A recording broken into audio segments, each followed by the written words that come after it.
دنیا کے مفتی مل کر بھی اگر مفتی بن جائیں ایک تو کیا اللہ کے برابر ہوں گے؟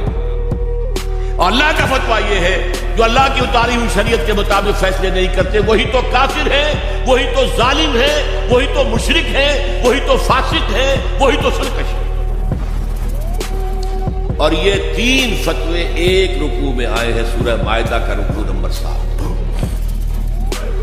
تو یہ شہادت جو ہے، یہ شہادت گہے الفت میں قدم رکھنا ہے۔ لوگ آسان سمجھتے ہیں مسلمان ہونا۔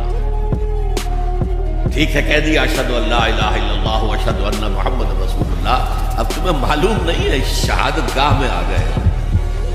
اور شہادت سے مراد تمہارے قول سے اللہ اور اس کے دین کی گواہی ملنی چاہیے، تمہارے عمل سے اللہ کی اور اس کے دین کی گواہی ملنی چاہیے، اور انفرادی ہی نہیں اجتماعی سطح پر اللہ کے دین کو قائم کر کے گواہی دو دنیا کے سامنے کہ دیکھو یہ ہے اللہ کا دین، آؤ come and see with your own eyes, this is Islam۔ اگر کوئی اپنی ہتھیلی آپ کے سامنے کر ہی دے تو اسے ٹھوکر مت مارو۔ اس نے عزت نفس جو ہے اپنی ہتھیلی پر رکھ کر آپ کے سامنے رکھ دی ہے۔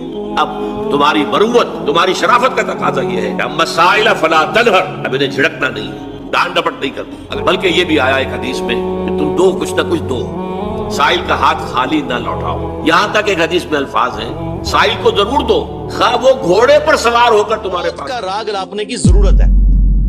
چوراہوں پہ کھڑے ہو کے، چھتوں پہ چڑھ کے ایک ہی بات کرنے کی ضرورت ہے کہ مرنا ہے۔ جب مرنا ہے تو سر پھر آپ اپنی مرضی کی زندگی نہیں گزار سکتے، پھر خدا کی مرضی کی زندگی گزاریں گے۔